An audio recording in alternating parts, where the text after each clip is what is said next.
Hello, my name is Mpiyakhe of the Free Market Foundation. I'm an analyst and researcher at the Free Market Foundation. And today I thought I'd do a live stream, my third live stream of this week. Yay! So today's live stream is going to be on what it means to be a South African. And I wanted to take a different spin on this. I didn't want to do the sort of normal thing that people would do in this and just list a bunch of generic things and then say that's what it means to be South African. I wanted to think rather deeply about this question, and for me, the best way to describe what it means to be a South African is to look into yourself as an individual, into each person's heart, and so sort of see what it means for you. And for me, I can tell you what it means for me, just in terms of how I grew up and the things that I know and the things that the values that I was taught as a child. And some of those values were to respect others, to always be kind, to always care for the less fortunate, and all of these things. And for me, this was we always sort of helped each other. There was a strong sense of helping each other, helping your neighbor. I remember when you didn't have enough maize meal, you would go ask the neighbors. And to me, that's what it means ultimately to be a South African. That's helping each other, working together and achieving goals together, not when we are forced to, when we choose to. And I think that's the difference. I think that's ultimately what we want as a country. But before I go deep into this, I wanted to contextualize this conversation, contextualize it in terms of the lockdown itself, the impact of the lockdown, because the fact of implementing a lockdown shows what the person implementing the lockdown thinks it means to be a South African. I mean, the person implementing the lockdown thinks that South Africans cannot be trusted to make their own decisions. They cannot be trusted to make responsible decisions, not to endanger their fellow citizens' lives. And so that's the vision that we have to sort of face up to. But we don't we will always strive, and ultimately I do believe that we will prevail. So in terms of the effects of the lockdown, the relevant thing that I wanted to discuss was a report that was produced by the NIDS-CRAM. It's called the NIDS-CRAM survey, and it's linked in the description, by the way. Anyway, so NIDS stands for National Income Dynamics Survey. So it was a survey that was conducted, a panel survey that was conducted between 2008 and 2017, and it was conducted by SALDRU, which is a unit in the University of Cape Town that specializes in studying poverty, income, and all of those nice things. And so this is basically what happened was when the lockdown started, a bunch of 30 researchers led by Nick Paul got together and decided that they wanted to collect data on the effects of the lockdown. And thank God for them, because now we have all of this nice data. And how they did it was they because of the time constraints, understandably, they couldn't just use they couldn't just start a new project from scratch, so they had to find a convenient source of data. So luckily, you had this National Income Dynamics Survey, which ran from 2008 to 2017, which contained all of these contacts, all of these contact numbers, and so on. Because of the lockdown, it made there was a challenge in terms of reaching people and so forth. So, but let's enough of the talk. Let's get into the actual into the study itself.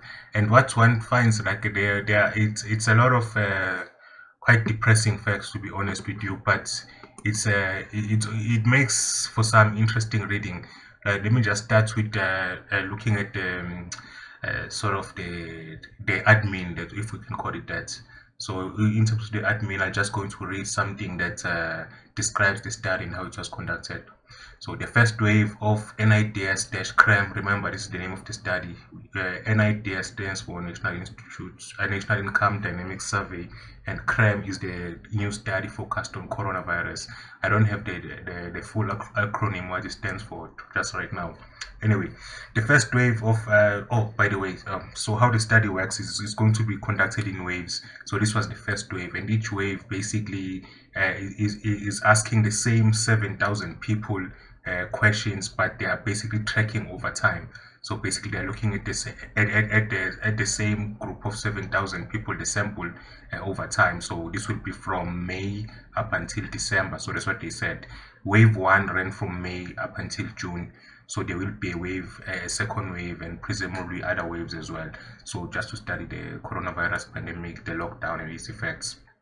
Anyway, the first wave of nids-cram ran from the 7th of May to the 27th of June and used 50 call center agents to survey a representative subsample of 7,000 respondents from NIDS 2017.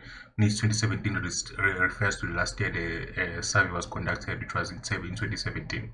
So they sampled from the group they already had from the 2017 survey, which was the last year for NIDS. So among many other topics, the 20-minute survey asked respondents about their current and retrospective employment, household hunger, receipt of grants, COVID-19 risk perceptions, knowledge and behavior, among many other questions. This synthesis report presents the key findings from the 11 papers summarized into 3 main sections: employment, hunger, and health. And that's what we'll be going through as well, through those 3 sections: employment, hunger, and health. So when it comes to employment, the first finding is that there has been an 18% decline in employment. So maybe just repeat that again. There's been an 18% decline in employment between February and April 2020. So the wave 1 data identifies that 17 million people were employed in February 2020, but only 14 million people were employed in April 2020. This means that 3 million fewer people were employed in April compared to February, an 18% decline. And then it goes on to say 1 in 3 income earners in February did not earn an income in April. And this is due to a variety of factors. It's not just people who lost their jobs, it's also people who have furloughed or who are still employed by the same company, but they are not getting paid, or they are getting paid less than what they were getting paid before. So this is shocking but not unexpected, because this is a huge decline if these numbers hold up, because this obviously this is a representative sampled sample, this is the best available sample to answer these kinds of questions, but it's not going to be exactly the same as the quarterly labor force survey, which produces the official unemployment figure for the country. And that survey is much bigger. It contains many more samples than the current survey, but still 7,000 is nothing to be sneezed at, and it should be fairly representative. Anyway, it goes on. So so this is the employment story is not, it's shocking, but like I said, it's not unexpected. It's also another thing that we sort of expected was the effects on informal sector workers, or people who run informal sector businesses. And there they say that for a typical informal worker that was employed in both February and April, the hours worked per week decreased by as much as 50%. So when unlike any other worker, when an informal sector worker has decreased hours for any reason, they immediately lose income. So whereas if your hours get reduced by any other worker, you might have some time to prepare or anything like that, because the majority of informal sector entrepreneurs, a majority of them are self-employed individuals. So because of that, when the hours are reduced, you can be sure that it comes with a reduction in income. So the hours worked per week decreased by as much as 50%. So that would be the maximum decrease observed. And so this would obviously be a massive impact on income of these people. And it goes on to say decreases in typical working hours were particularly large for women and workers in self-employment and for informal casual workers. So this is the point is sort of trying to make, that women were most hit. Women, and basically the entire survey. One of the things that we'll discuss later, that is in this report, containing this report, is the fact that the lockdown has affected precisely those groups that government claims to stand for, and so but we'll see that later. And now I just wanted to show you the charts that came along with the report.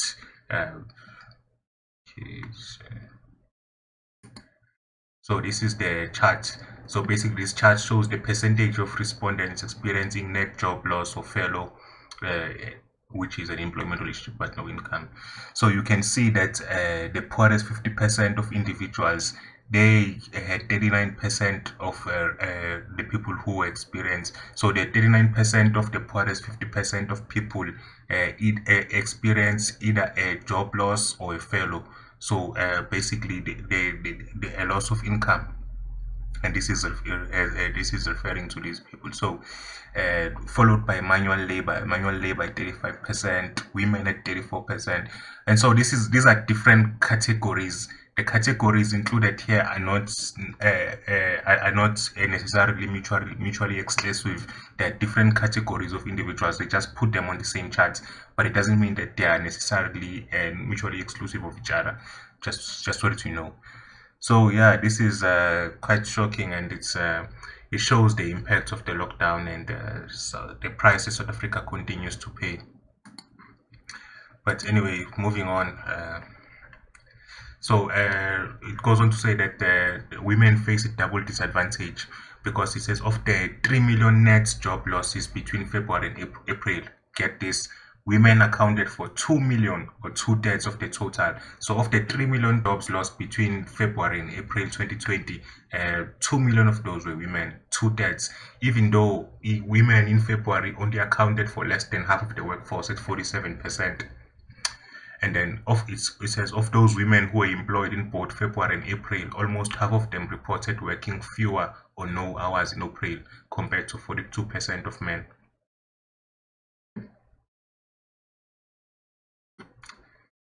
Yeah, so it's it just shows that the so-called vulnerable groups, because it also says that among those groups of people that were already disadvantaged in the labor market and already faced a disproportionate share of job losses from the pandemic, the less educated, the poor, Black Africans, and informal workers, women in these groups faced even further job losses, putting them at a double disadvantage. So basically the narrative here is that these people are basically disadvantaged, and that's why they lost more of their jobs. But it does in my reckoning, I mean, you can put whatever interpretation you want on a survey, but a survey doesn't come with an interpretation of the facts. You can impose the interpretation that you want on it. So for my reckoning, I mean, for me, just looking at it, I would say, because Black people have tended to be most likely to be unemployed, and they tend to be less qualified, so it's easier for them to lose their jobs, and so on and so on. So there are other factors that explain these things, education levels and things like that. And so I wouldn't rush to put forward this particular interpretation that there is something specifically targeting these particular groups, but it does show that the individuals that the government often claims to speak for were the hardest hit by this lockdown, which is the most important fact in my mind to take away from this. So, and then it goes, when it comes to grants, it says that 30% of those who were retrenched between February and April report no household level grant protection at all. And yeah, so 47% of respondents reported that their household ran out of money to buy food in April 2020. Prior to the lockdown, 21% of households reported that they ran out of money to buy food in the previous year. So okay, so this is what you need to understand. So 47% of respondents of the total sample of 7,000 people, 47% of those people said that their household ran out of money to buy food in April 2020. Now, at the same time, you have a previous study which was conducted in 2018, and using the same sort of sampling from the same NIDS sample, but not using the same sample. So sampling from the same NIDS population, let's call it, and but not obviously it's going to be a different sample. But anyway, 21% of households in 2017 reported that they ran out of money to buy food. So because the study was written in 2018, so they were referring to 2017. So in 2017, 21% of households said that they ran out of money to buy food in the previous year. Whereas this time around, 47% of households say they ran out of money to buy food in just 1 month, in the month of April. So this shows you the quite stunning impact of the lockdown. And I'm just going to show you another chart here just to sort of drive the point home a little bit more. So it shows here that the reported hunger in the last 7 days, and then yeah, so you can read the chart for yourself. So basically everyone in the household was asked separately, and as you can see that yeah, in terms of the last 7 days, 22% of someone in the household got hungry. So this 22% is referring to when there's at least one person going hungry in the household in the past 7 days. So it's not by month, it's by week, this one. And so and then the further bars. So as you can see, the first bars just tell you that it refers to one question: any hunger in the last 7 days addressed to one household. And then 22% of those households say they experienced some hunger in the last 7 days, and then 15% of the households said that they experienced some child hunger in the past 7 days. So this later on in the reports, they sort of discussed this in greater detail, because it seems that there's some shielding of children going on in times of hunger. So people seem to be sacrificing eating for the sake of their children, which is something you would expect. So yeah, man, it's been bad. Yeah, no, and thank you again for joining me, anti-Marxist ZA. You are a rock star, man. Thanks for the support. And yeah, I do agree that political parties have a big interest in keeping people poor so that they are easier to control. Definitely, I don't think anyone can argue with that. But obviously, we at the FMF don't target particular political parties or refer to those parties, because if we did that, it would interfere with the kind of work we have to do, because we still have to influence people who don't necessarily agree with us right now. But yeah, I agree with you, anti-Marxist ZA. It's what's going on. Unfortunately, people are yeah, man, people are being hoodwinked, let's say, because they don't seem to understand what's going on with this lockdown and with some of the policies that government has brought forward. And so we move on to the health section. So that's we've done employment, we've done hunger, and then we move on to the last section, which is the health section. And so here, 1 in 4 respondents, 23% of people reported they were unable to access medication, condoms, or contraception in the past 4 weeks. Now, this is interesting to me, that 23% of people were unable to access medication, condoms, or contraception, because we are told that the lockdown was the reason we needed the lockdown was due to the health impacts of COVID-19. Now, what if it turns out that by locking down we've created even worse health consequences? Only time will tell, but it doesn't look good here from surveys like this. Yeah. And it says, of the 1,524 respondents with a chronic condition, 39% reported that they could not access medicine, condoms, or contraception. So this is serious. 39% of people that would okay, if this holds across the entire country, then what we would expect to see something similar, which would be 39% of people with chronic conditions not having had access to medicine, condoms, or contraception, which is which are health effects the country will have to deal with going forward, of course. And I hope the people who got us into lockdown have budgeted for all of these health effects, for all of these economic effects, for all of these other social effects. I hope they understood exactly what they were doing when they sent the country into lockdown. And then it says of those that needed care for an acute condition, only 78% visited the healthcare facility. So it means 22% of people didn't visit a healthcare facility. And more interesting data, affluent individuals in the top quintile are almost twice as likely, at 53%, to believe that they will contract COVID-19 than those in the poorest quintile at 25%. So 25% of the top 20% of earners in South Africa, basically 53% of the top 20% of earners in South Africa I believe that they will contract COVID-19, whereas 25% of the bottom 20% of earners believe they will contract COVID-19. So this is a massive gap. So I don't know what explains this. I mean, let's say, okay, let's say for argument's sake, because let's say the West, that let's say the West happens, and let's say the disease does infect everyone. I don't think that anyone is expecting I don't think anyone is expecting a number as high as 25%, even, or even 53% just seems to be way out of an extreme over assessment of risk. And I don't know how to explain this.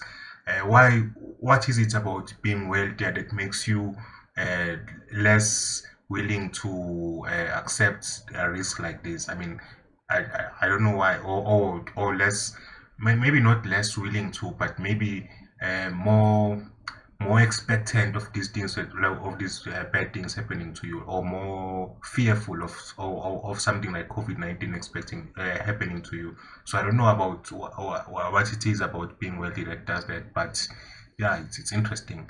And then one of the other interesting things is when they say that 90% of respondents reported changing their behavior in some way. Only 1 in 3 are reporting implementing the most effective. So basically what they're saying is that 90% of people, out of everyone surveyed, 90% of them said they changed their behavior due to the presence of COVID-19, which is quite an encouraging rate. But they do go on to add that 35% of those people are not implementing the most effective ways of preventing COVID-19. Oh no, sorry, only 35% are implementing the most effective ways of preventing COVID-19. And so that's, you need to keep that in mind. And then perhaps more worryingly, 1 in 10 HIV positive new and pregnant mothers in the sample ran out of ARTs in May and June. So this basically for the health section, they use two sources of data. They use the nids-cram data, but they also use the different source match data. So basically the Department of Health has a database of pregnant women which these people were able to tap into, and this stats comes from surveying those people from that database. So it's quite serious when it says that 1 in 10 HIV positive new and pregnant mothers ran out of ARTs. And then so when they were asked the question of why they ran out of ARTs or ARVs, 40% selected afraid of getting the coronavirus as their reason. So the people who ran out of ARTs, 40%. So remember, 10% of new and pregnant mothers in the survey, they said that they ran out of ARTs, and then out of those people, 40% of those that ran out said they were scared of getting the coronavirus. That's why they didn't go out and get their medication. And so this sort of shows some of the social impact of blowing the effects of a disease out of proportion. And I say that deliberately because of some of the things that were being said in the early days of the lockdown, some of the dire predictions being made about bodies piling up and the informal settlements being overrun by debt. A lot of scary things. I mean, people were really trying their hardest, I feel, to scare all of us before this lockdown started, and it worked in many cases. And you see this, and you see the consequences here, where you have 40% of 10% of HIV positive pregnant mothers in the sample running out of medication, and 40% of those being because of being scared of getting the virus. So these people are staying in their homes and not going out to get medication they need to live, to survive, and their child to be healthy as well.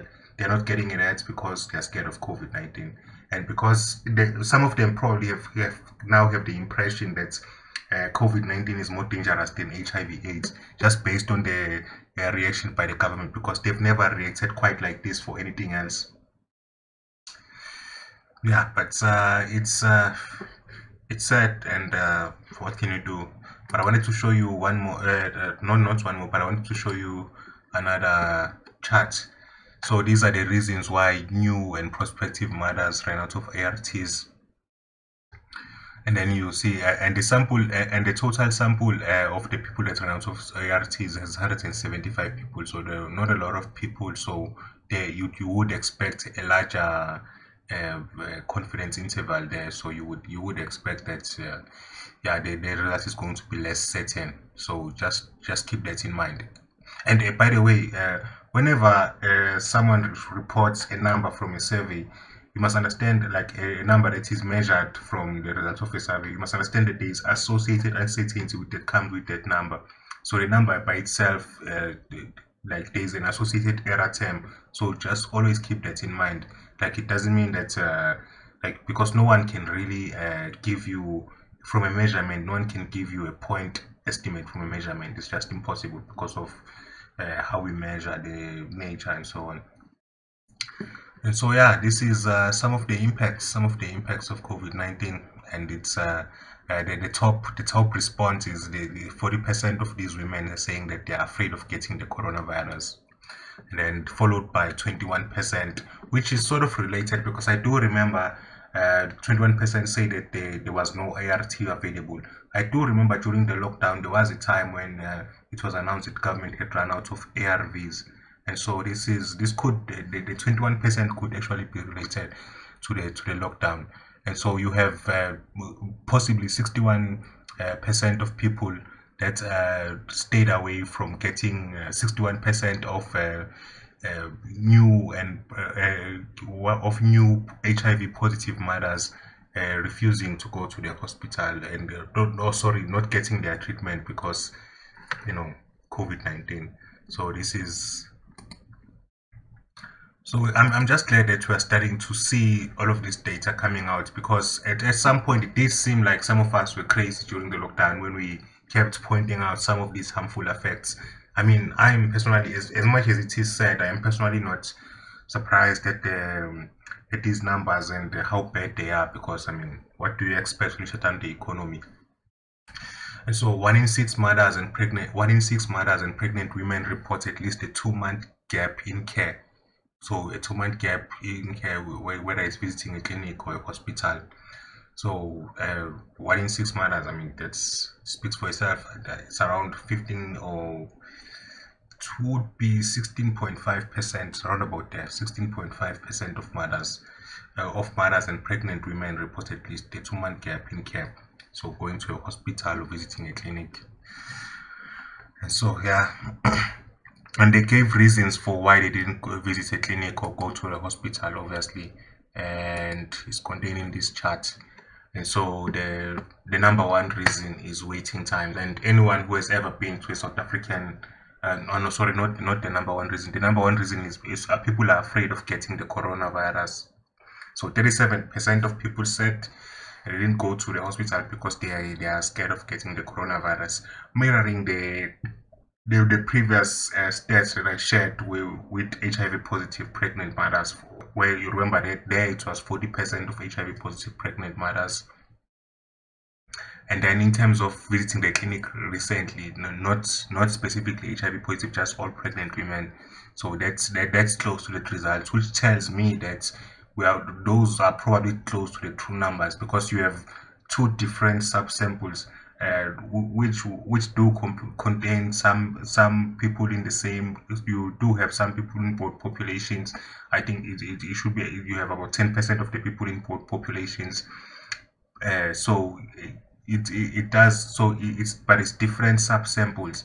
and the fact that they are so close to each other and there is a different survey question, but it's related. Both of them involved people's reluctance to go to hospital to do something that is medically necessary, and in both times they are stating the fear of the coronavirus as a reason why they decided not to go to hospital, which just shows you some of the effects of government decisions, and it's not a surprise to me. And then with that, I come to I come back to my original question of what it means to be a South African. When our government can do this to us, does it simply mean that we have to take whatever the government says? If the government says that it's time for us to die, if the government says it's time for us to lose our jobs, does it mean that does being a South African mean being an obedient slave? Does it mean that you obey the state no matter what? You subordinate yourself as an individual? Not to me. Not to me. No, to me it doesn't mean that at all. To me, being a South African, first and foremost, must mean that I am given the freedom to pursue my goals as an individual, as long as I do it peacefully. I am not restricted in the way that we were restricted in the past, from interacting with each other, from socializing. That I am not. I know I am not subject to crime. I am not subject to onerous taxation. I am not subject to arbitrary regulations. I am not subject to arbitrary traffic laws and so on. So that's what it should mean to be a South African, given the context of our history, where so many for so long were kept were kept in chains for so long. We didn't have their freedom for so long. Now is the time for South Africans. I feel that we should finally be able to claim this freedom. That's something that we've been hearing about, that's been talked about for many years.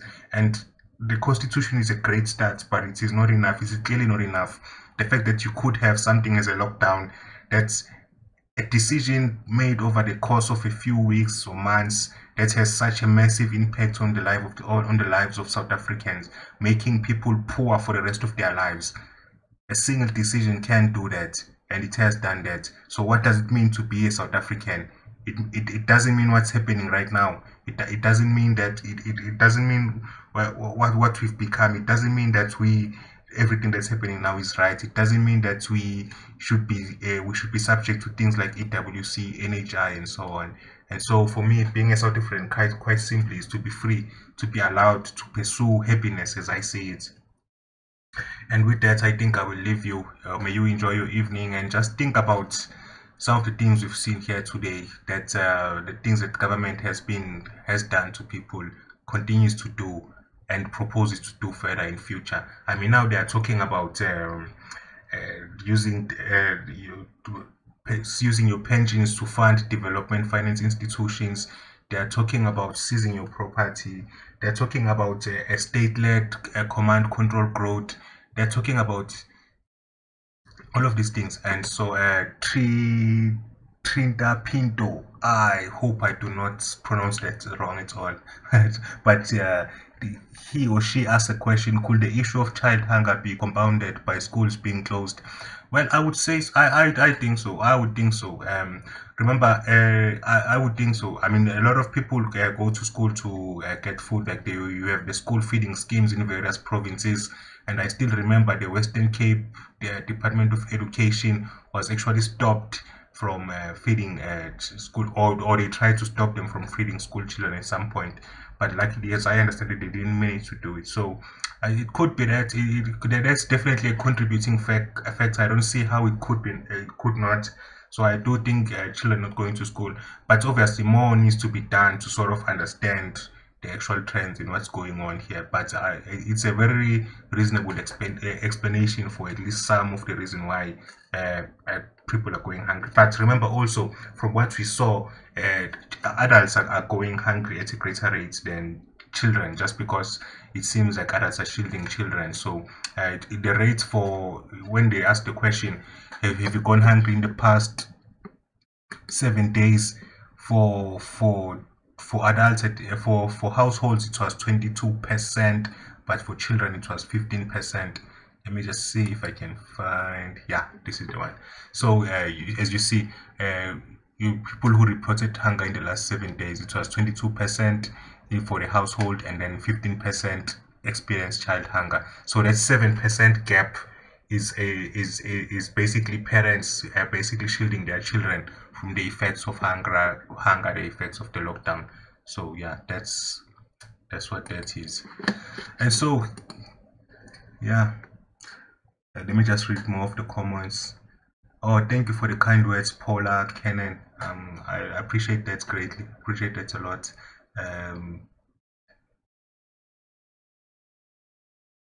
Yeah, no.